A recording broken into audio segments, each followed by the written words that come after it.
миссии. Они долго с интересом рассматривали дома, в которых жил шейх и его семья, и было нетрудно догадаться, что испытывает потомок, перед которым открылась яркая страница из славной истории его великого предка.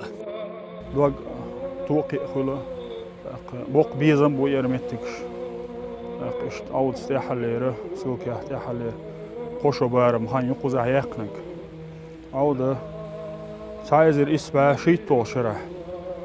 Ишт эцхена силки бин куза. Ишт хилла алкалуга. Хирсон яхилла аутсига. Ака. Сига ди шо гер кан яхн аут. Калуга. Калуга ни хирсон ни qa qasho baram khan yalla audi. Ака.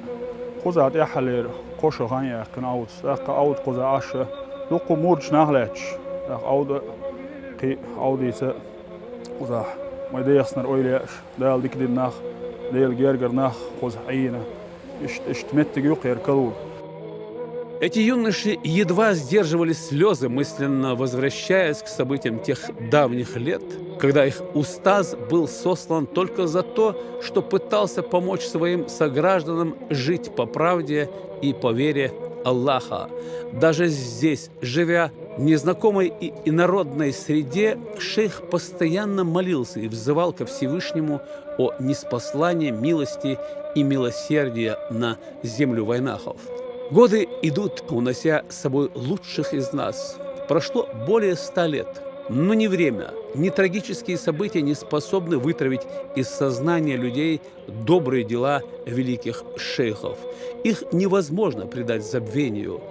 Узнав, что в пригороде Калуга более 100 лет течет кристальный родничок, неся миллионам людей помощь и исцеление, мы, бросив все дела, помчались туда.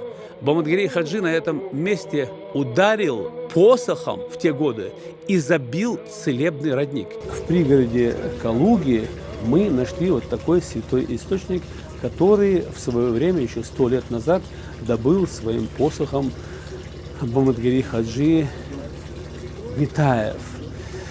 За водой сюда приезжают огромное количество людей. Вы видите эти расставленные ведра в канистре. Вода считается священной и очень целебной.